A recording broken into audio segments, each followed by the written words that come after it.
50 police officers. That wasn't a drill. That wasn't a riot. That was for one black teenager. Body cams blinking, hands resting near holsters, radios buzzing with coded urgency. Neighbors watched from behind curtains, already deciding the ending in their heads.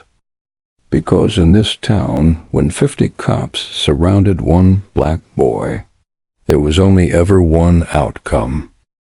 Or so they thought. No one noticed the way he stood. Not panicked, not pleading, not angry, just still, like someone waiting for the other side to make the first legal mistake.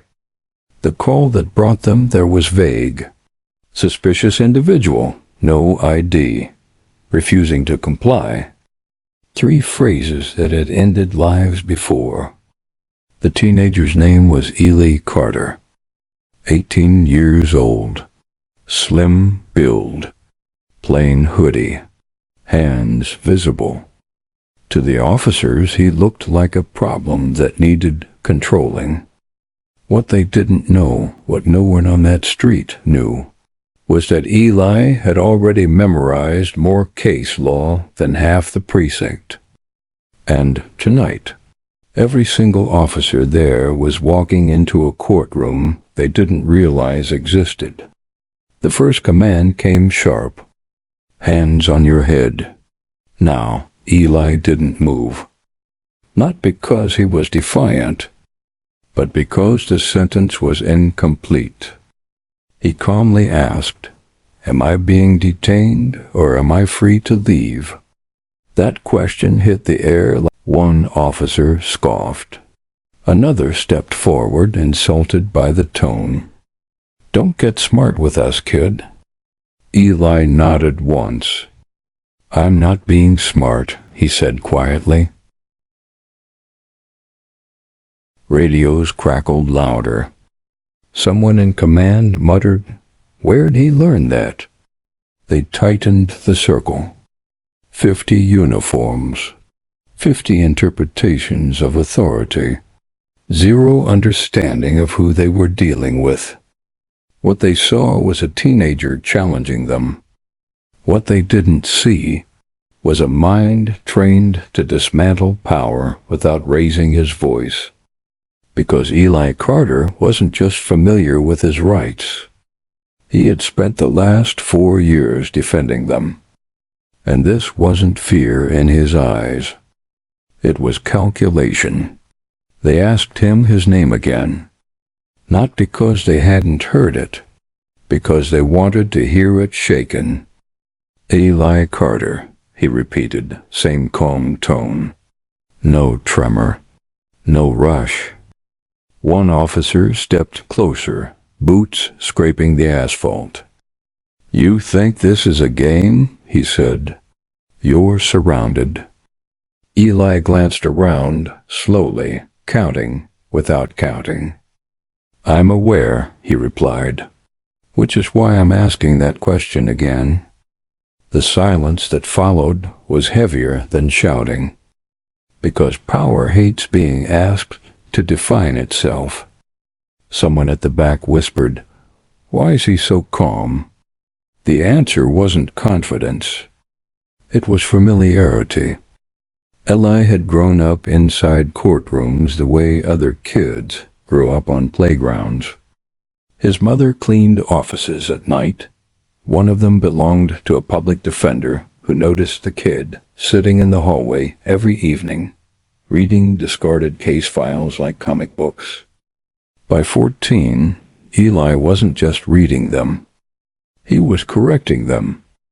By 16, he was helping draft motions under a student advocacy loophole most lawyers didn't even remember existed. And by 18, legally still a teen, he had already assisted in cases that got wrongful arrests thrown out. Quietly, without headlines. That's why when an officer barked, "You refusing a lawful order," Eli didn't answer emotionally. He answered structurally. "I can't refuse," he said, "because you haven't established probable cause." That word, probable cause.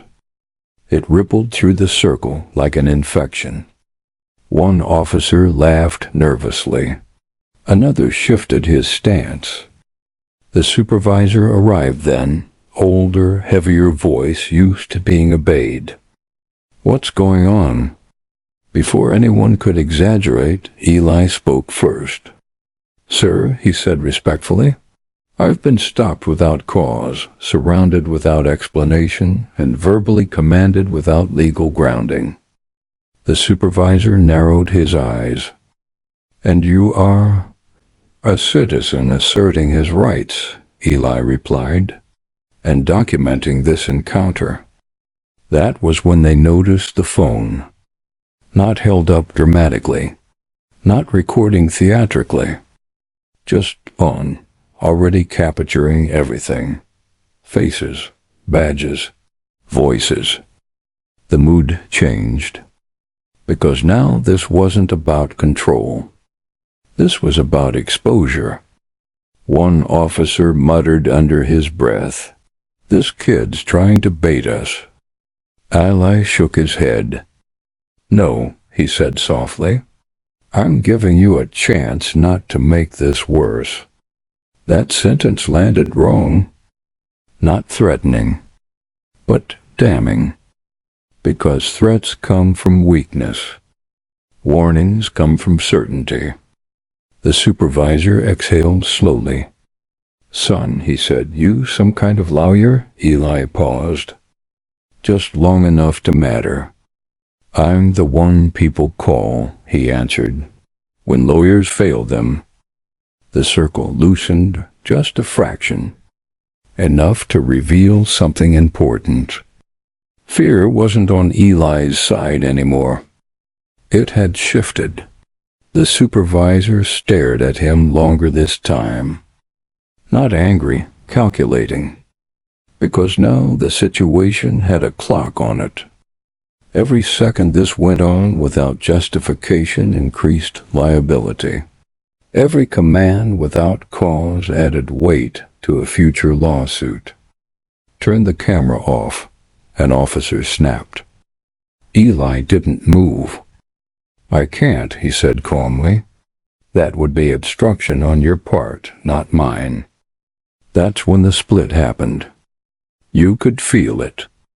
Half the officers were still running on instinct. The other half were suddenly remembering training manuals they hadn't opened in years.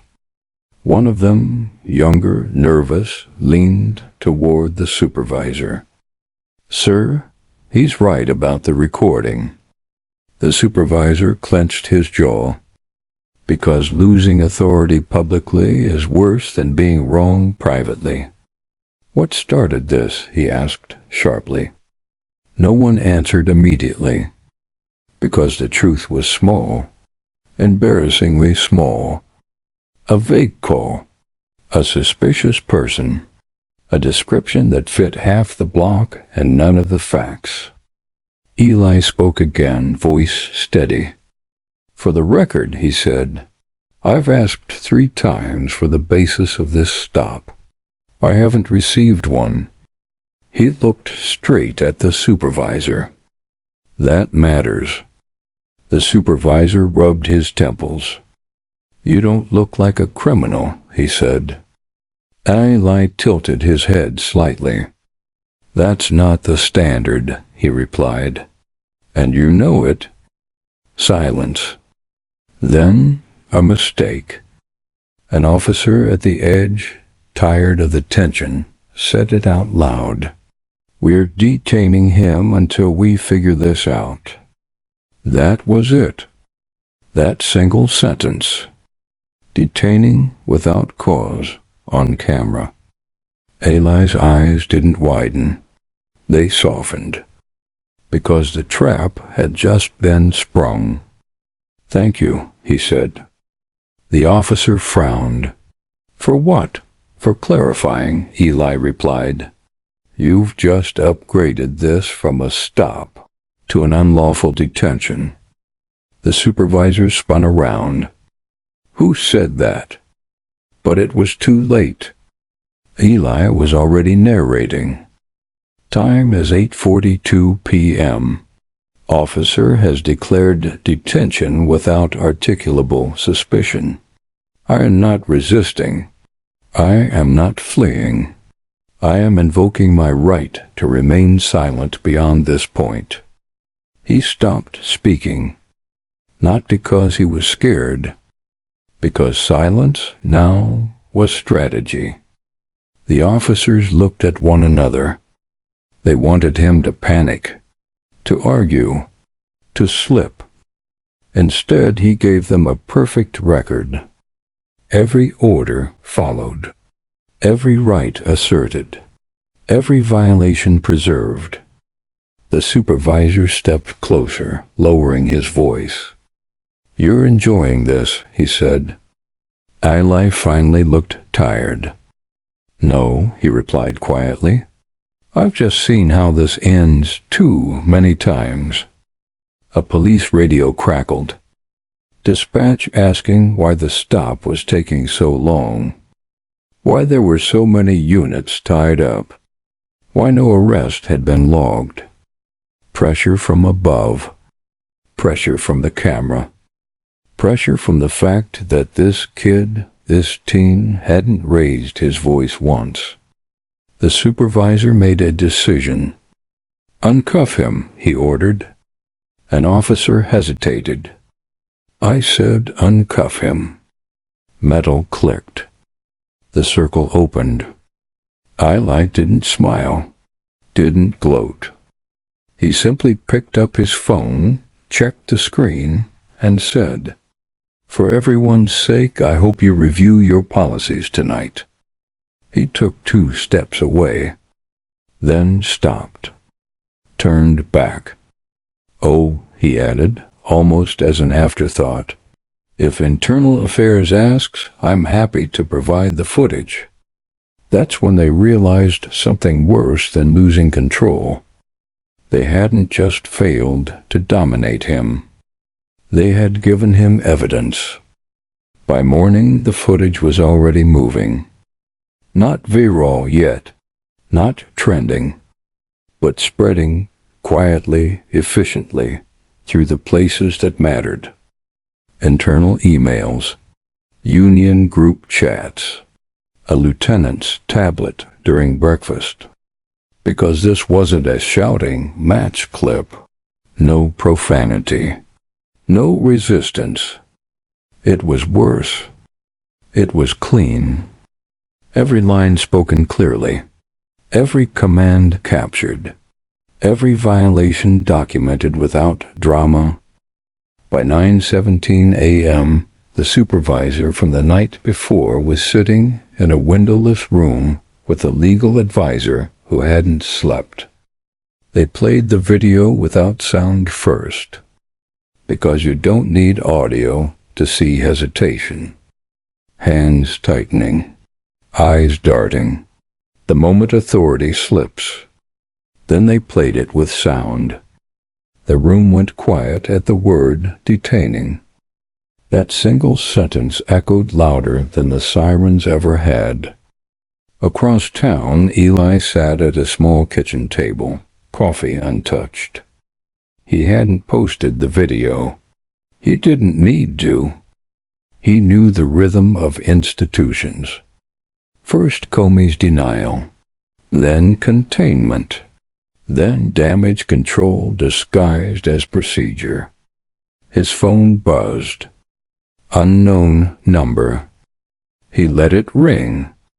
Again. Then a voicemail. "Mr. Carter, this is Captain Reynolds. We'd like to speak with you today to clarify last night's incident." Clarify. That word always came before apology. Eli deleted the message. By noon, the local paper had picked it up. Not the clip, the question. Why were 50 officers deployed for a routine stop? No names yet. No accusations. Just math that didn't add up.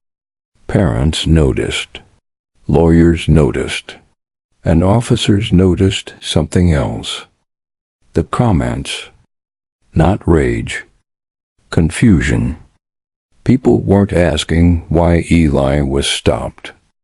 They were asking why it took 50 cops to stop nothing. At 2:03 p.m., Eli walked into a law office that didn't have his name on the door yet. The receptionist stood when she saw him. "Mr. Carter," she said carefully, "they're waiting." Inside the conference room sat 3 men who suddenly wished this meeting were private. City attorney, police counsel, and a man Eli recognized from legal journals, not headlines. The city attorney spoke first. "We want to resolve this amicably." Eli sat. "Amicably," he repeated. "Yes, before misunderstandings escalate." Eli leaned back. "You deployed half your force over a misunderstanding," he said calmly. "Escalation already happened." The police counsel cleared his throat. "You're very young," he said, attempting softness. "These situations can be overwhelming." Eli smiled, not kindly. "I passed the bar at 19, he replied, "and I specialize in civil rights litigation." Silence. Not shock, recognition. Because now they remembered the name. The cases they'd skimmed. The footnotes they'd ignored. The teen wasn't just articulate. He was dangerous legally. The city attorney shifted. "What would you like?" he asked. Eli didn't answer immediately, because this part mattered. "I want," he said slowly, "every officer present last night to receive retraining, documented. I want written acknowledgement that the detention lacked legal basis. And I want the department to revise its deployment protocols." The police counsel stiffened. "That's extensive." Eli nodded. So was the stop. A pause. "And," Eli added, "I want assurance that no retaliation, professional or personal, will occur." The city attorney exhaled. "And if we don't agree?" Eli met his eyes. "Then the footage becomes public," he said quietly, "along with the pattern." That word landed heavier than any threat. Pattern. Because one incident is noise. A pattern is a lawsuit. They asked for time. Eli stood. "You have 24 hours, he said. After that, the conversation changes." Outside, the city felt different. Not safer. Not calmer. Aware. People were replaying the clip, noticing things they'd never been taught to see. How authority hesitates when challenged correctly. How power relies on ignorance more than force. That night, Eli posted one thing. Not the video. Just a sentence. "Know your rights. Silence is not weakness." By midnight, the department issued a statement. An internal review is underway. The most dangerous words to an institution. Because reviews don't erase footage. They preserve it. And somewhere inside the department, officers were realizing something unsettling.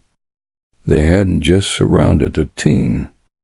They had surrounded the future, and documented themselves doing it. The retaliation didn't arrive loudly. It never does. It came quietly, disguised as routine. Eli noticed it first in the pauses. Emails that once took minutes now took days. Callbacks that never came. Court clerks suddenly misplacing filings that had always gone through smoothly.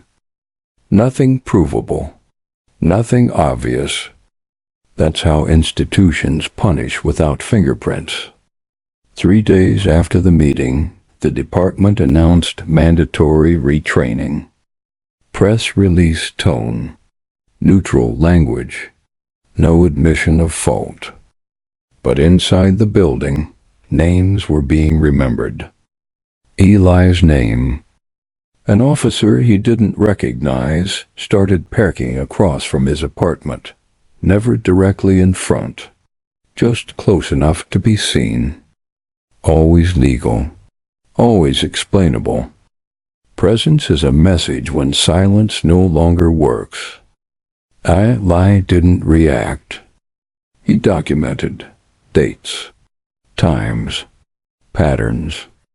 Because intimidation only works when the target panics. A week later, a rumor surfaced. Quiet at first, then louder. That Eli wasn't really a lawyer. That he'd exaggerated credentials. That he was coached. The kind of story designed not to convince, but to confuse. A local blog posted it. No sources. No proof. Just doubt.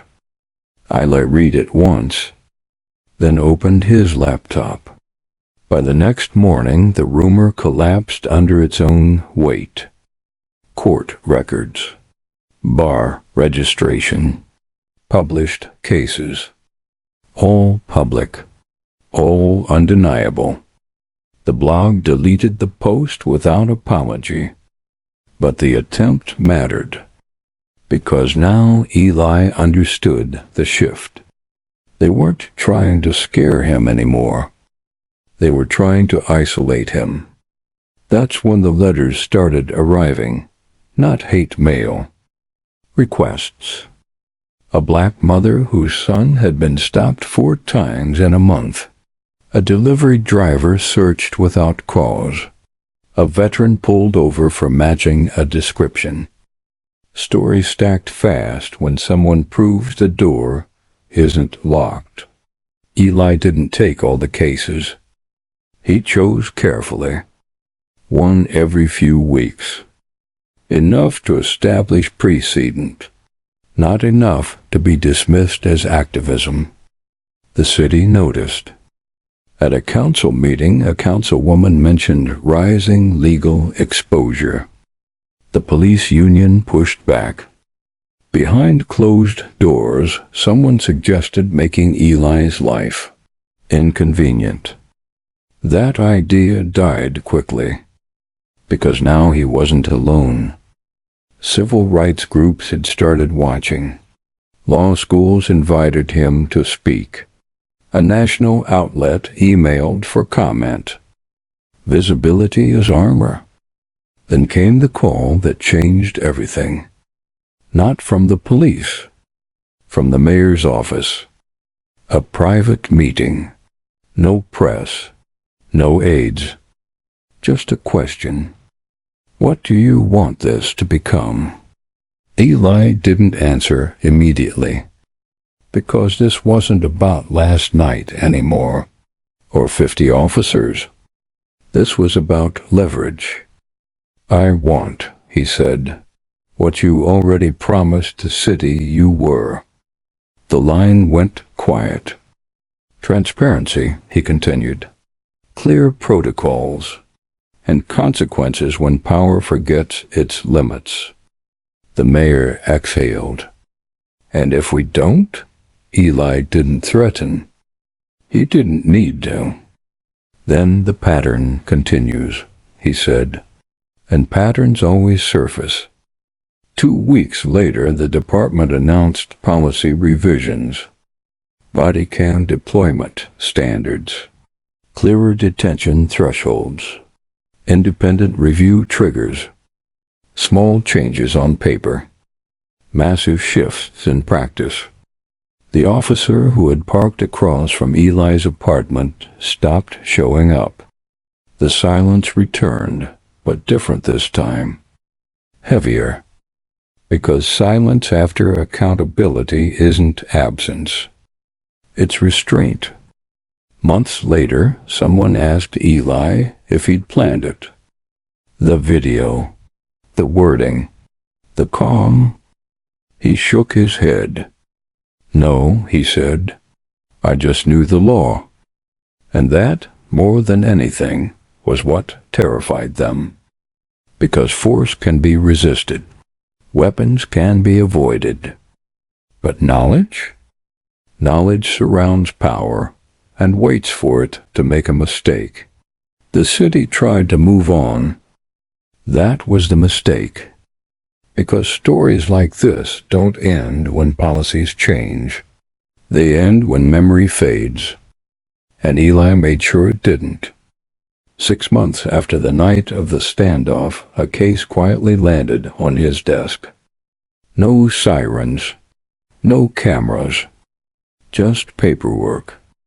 A 17-year-old boy arrested during a traffic stop. No cause, no warrant. Same block, same officers. Different night. The pattern hadn't stopped. It had adapted. Eli requested body cam footage. It arrived late, incomplete, 2 minutes missing. Convenient minutes. In court, the officer testified calmly, confidently. Then Eli spoke. He didn't argue emotion. He didn't accuse. He played the silence. The time-stop gap. The judge leaned forward. The courtroom shifted. Because silence, when documented, becomes evidence. The case was dismissed. But the dismissal wasn't the headline. The reason was, a local reporter noticed. Then another. This time the question wasn't about Eli. It was about how often this happened. Numbers surfaced. Stops without cause. Detentions without record. Footage that failed to upload. The city's shield cracked again. Police leadership called it coincidence. Eli called it arithmetic. At a public forum, an officer asked him directly, "Why do you keep pushing?" The room froze. Eli didn't raise his voice. "Because," he said, "every system reveals itself when pressure is consistent." That quote spread. Not viral. Persistent. Law students started citing him. Defense attorneys referenced his filings.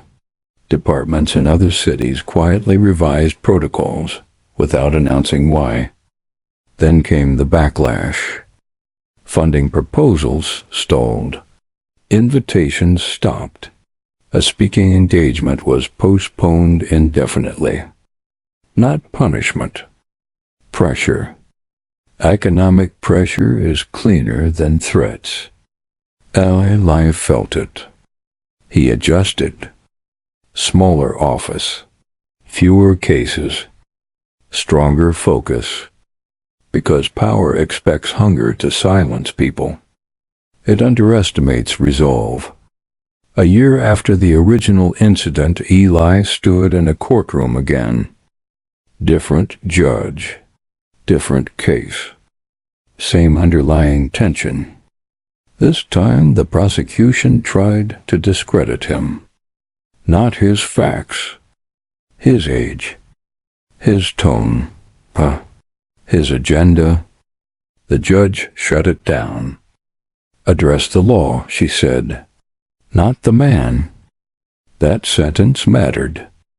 Because it signaled something irreversible. Eli was no longer an exception. He was a fixture. And systems don't fear rebels. They fear permanence. Outside the courthouse, a young kid asked him for a photo. "Are you famous?" the kid asked. Eli smiled slightly. "No," he said. "I'm documented." That night, the city felt quieter, not safer, more careful. And that's when real power shifts. Not when authority disappears, but when it starts choosing restraint over certainty. Because once a system knows it's being watched, it never moves the same way again. The attention didn't fade. It hardened.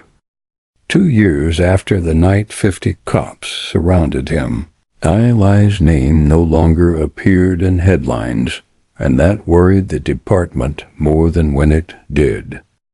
Because visibility can be managed. Influence is harder. A new police chief took office. Fresh language. Same structure. Behind closed doors, internal memos circulated. Not about crime. About litigation exposure. Every arrest now came with a silent question. Is this the one he'll touch? Officers hesitated. Supervisors double-checked. Paperwork grew thicker. The street felt different. Not calmer, measured. Then came the federal case. A civil rights lawsuit spanning 3 districts. Patterns, not incidents. Data instead of outrage. Eli wasn't the face of it. He was the architect. His name appeared in footnotes, citations, frameworks. Invisible work terrifies institutions, because you can't discredit what doesn't speak loudly. During discovery, an internal training slide surfaced. One line circled in red. Assume all stops may be reviewed by skilled counsel. No name. But everyone knew. The city settled quietly. No press conference. No apology. Money moved. Policies shifted. And then something unexpected happened. Police academies began teaching his cases. Not as heroes, as warnings. This is how mistakes compound, instructors said. This is how careers end. Eli watched from a distance. He never celebrated, because he knew the backlash phase was coming. It always does. A bill appeared in the state legislature. Subtle wording, procedural limits on youth representation, not aimed at him, designed around him. He testified. Once. Calmly. Methodically. He didn't argue morality. He dismantled assumptions. The bill died in committee. After that, the pressure stopped escalating. It settled into something colder. Acceptance.